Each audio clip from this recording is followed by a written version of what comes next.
Rosebery, it's Adam here. I just wanted to follow up with a brief video that hopefully can be a bit of a prompt and a bit of a reminder about the work that we did on our Professional Learning Day. And more than anything, I hope that this can serve as something that reminds you of the commitments you made. And at the end of this clip, you'll see that there's those little less than 15-second commitments you made. And hopefully you can use this clip as a bit of a check-in to make sure that you're on track and the momentum that we created on that day together is something that carries on. I'm back in Melbourne, obviously, as you can see by the horrendous weather behind me. So I'm missing you all very much. But the most important thing about this clip is that we start to get back on track about restorative practices, what it does, what it is, and how it can help you to both be effective and to be less stressed in your work. So as a reminder, the first part of the day was very much about putting our restorative practices goggles back on. So really starting to view our work through those goggles, through that lens of what it means to be a more restorative teacher. And remembering that it's not about taking restorative steps or remembering to run a circle on a Wednesday afternoon, but very much looking at that informal end of the continuum and those hundreds and thousands of interactions that happen at that end and how we can have an impact in that space, because that's really very much where our culture comes from. So it's thinking about the interactions that you have with students, it's thinking about the interactions that you have with parents, and it's also the interactions that you have amongst yourselves, and how you can start to have an impact through those effective statements and effective interactions to really start to get somewhere and build a restorative culture. And that's indeed the name of our partnership, is about building a restorative school. A lot of people, though, while we are focusing on harm and relationships, particularly around the work we do around resolving conflict and tensions in the school, I want you to remember that one of the key purposes that the school has gone down the path of restorative practices is about moving from implicit practice, so all that good stuff that you've picked up along the way throughout your career, throughout your training, throughout your opportunities to see other people practice and to be able to thieve their good stuff. But it's about trying to get explicit about it. So we want to get to the point where that really great practice in your school is on the table, people can talk about it, people can present it, people can show it off to others, and people can take it and use it for themselves and turn it into something pretty spectacular also. So we did very much that work in the first part of the day. The second part of the day, after we had a break, was very much about reminding ourselves what restorative practices is all about and what it does. And so the two key things that are probably worth touching on from that are the operating domains first up. So thinking for yourself about, where do you practice? Are you a to, with, not, or for teacher? And while I'm pretty confident that most of you can say that there's a fairly large percentage of time that you're in the with box, it's worth remembering and worth reflecting upon, where do you slip when you get it wrong? And I know that for me as a teacher, I slip to the 2 box. As a leader, I think I slip to the 4 box. And as a parent, I know I slip to the 4 box, and I'll go and resolve tensions for my kids when I'm not thinking about what I really need to do. So it's worth thinking about your practice and where you slip to and what it would take, regardless of whether the move out of the with box is justifiable or not, what it would take to map any situation back to that with box, whether it's about introducing further support or whether it's about introducing further expectation to make sure that we close the loop on any situation or interaction that we're involved in. We then looked also at those restorative questions, remembering that they're not a script for you, they're a guide. So that's about looking at those questions, thinking about how well they serve you in terms of taking any interaction through from past to present to future, and I just can't emphasise that enough to you. The last session of the day was then about looking at, under that restorative umbrella, what are some practices, what are some tips and tricks and some frames that you can view student behaviour through to be able to get a better result in your classroom, and to be able to get it straight away, to be honest. So some of the things we looked at were the golden rule, was very much about thinking that every behaviour has a meaning in that it serves a purpose, get, avoid or achieve, and a context in that it happens specific to the environment. And it's worth remembering also that as a teacher you have almost complete control of the context. So you can change the way the kids are seated, you can change the way that you're even attired, you can change where you deliver from, you can change the walls in the classroom and the display in the area, you can change your instruction and even take it out on the oval level or something like that to be able to get a different impact. And sometimes we forget about that. We go down the strategy line when we really should be thinking about context before we abandon a strategy that might actually be a pretty good one. We then looked at Joe Lang's work and the t-shirts, and how that you can decipher whether your students are wearing those help me, look at me, make me, or you'll pay t-shirts, and then looking to try and creatively match your practice against those. And we then looked all the way through to looking at resilience and self-esteem and getting our heads right around that, around those key concepts, and also what it means at an individual level. And I shared with you one of my stories around Hayley and what that became of when we put her on a slightly different trajectory in her schooling, and also at a system level. And so it starts with your school, and when you can actually start to change what's popular in the community, you'll actually start to get support from the department and across your community as well, and that gives you a chance to not only change and transform your school, but also to change and transform your industry. And that's a really exciting opportunity, and one that we definitely need to seize. But more than the content and more than the topics that we talked about on that day, the really important stuff is the way that you worked together. And you sat in groups, around 4 or 6 people, and you had conversations regularly throughout the day about practice. And you can see some of those, some of the footage from the day on the screen right now. And it's important that continues. So some of the questions that you need to take to the leaders of the school are about how we can make sure that we continue to structure to have these conversations about practice, and how we can hold each other accountable for the things that we decide when we're having these discussions. So it's just hugely important that you seize that opportunity and you work with your leaders to make sure that that's something that's a hallmark of the way that you're working from now on. And the last part of this clip is those 15-second video commitments that you made as you left on the day. So I encourage you to be strong on yourself and ask yourself, did I actually live up to what I said I was going to do?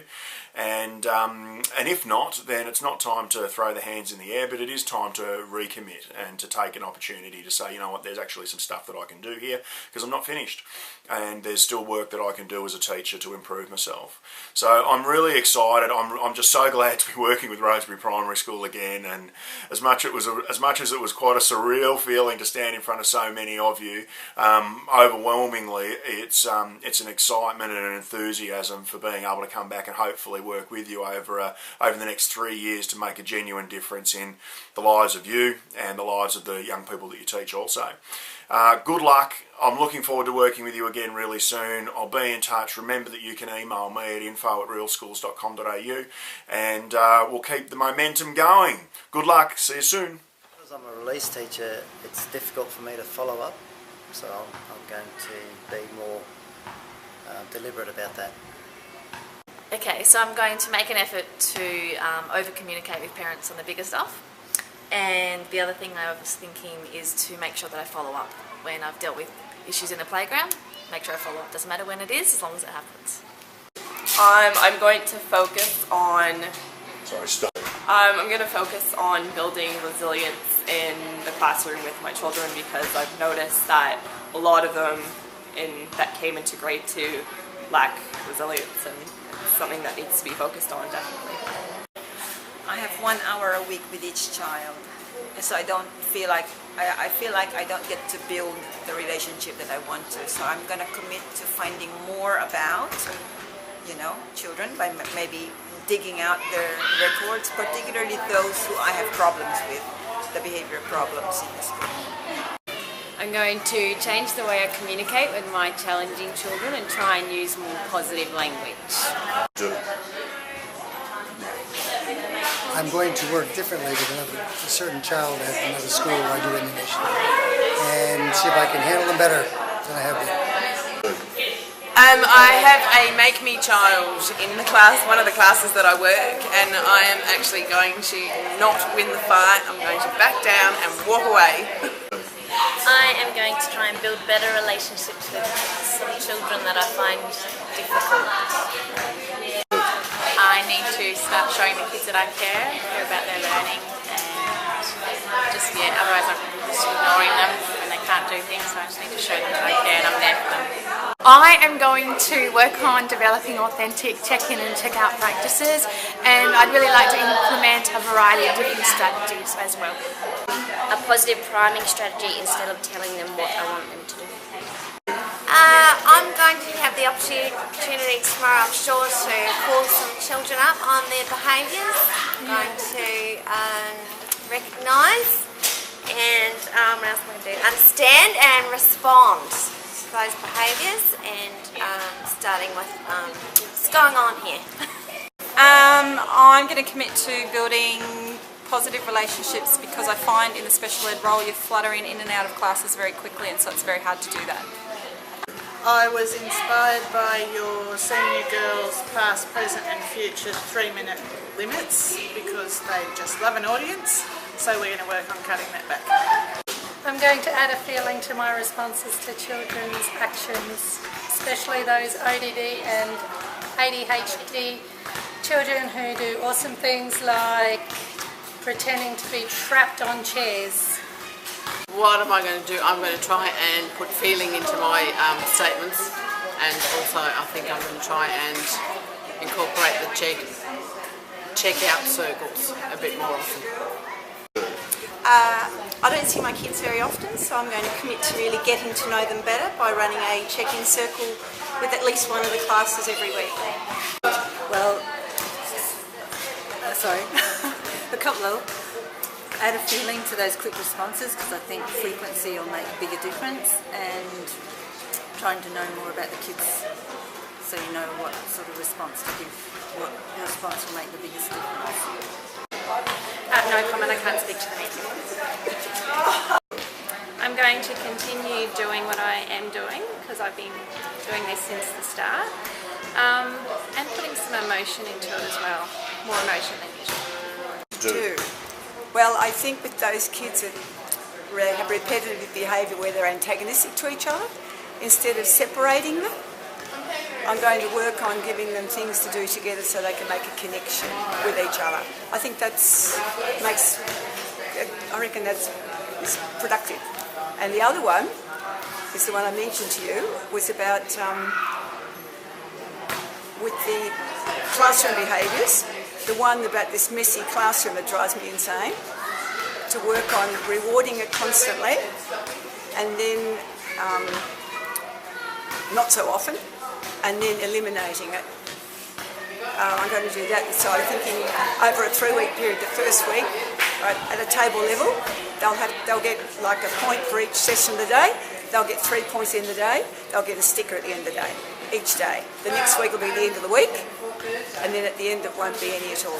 And if over 3 weeks, if it works, we won't need a bit of, then we'll go back and do it again. Is that all right? Good one. Everything, I'm wonderful. No, what I'm going to do is make lots more, shut up, they're all looking, go away. I'm going to make an effort to, when I'm on playground duty, to do a lot more informal chats, and instead of being like looking for things going wrong, making those conversations and building those relationships. I'm going to try and use more effective statements to make my communication more useful with the students, so that they can try and, I guess, like engage with them more. And I just keep up using the restorative circles and keep trying to make them, I guess, more focusing on what I'm doing than just trying to get to a consequence, or to try and go, okay, things are better now, let's go. What am I going to do? Okay, in order to promote socialization between the kids in transition, getting them to use their words instead of pinching or biting or hitting. So, yeah, well, what we do now, I'm just going to keep doing what I do now, because I think it works pretty well with the restorative practice. And, you know, we talk to the kids, and usually they say, it's because I wanted to play with him. And I said, well, then you need to use your words and say that you want to play with him. I'm going to be more consistent with my expectations with classroom behaviour. I'm going to prime for the behaviour that I would like to see in class. I'm going to make sure that I'm firm and fair, and that I watch what quadrant I'm working in. I like to stay in the width quadrant. Okay, because I'm not a classroom teacher and I haven't done this before, I'm just going to start off by taking little steps, such as making use effective strategies when I see kids in the playground, and as well as maybe taking a leap occasionally and giving restorative practices a go when I can see the teachers are perhaps busy. I am going to use more effective statements during low-level behaviours. I'm going to get the kids more involved in restorative practices, so I'm going to challenge them to change the behaviours of the class and say, what can you do to help your friend who's not doing the right thing or is off task? In terms of restorative practices across our school, I'd like to put a real focus on priming children in the right way, not the wrong way. Thanks.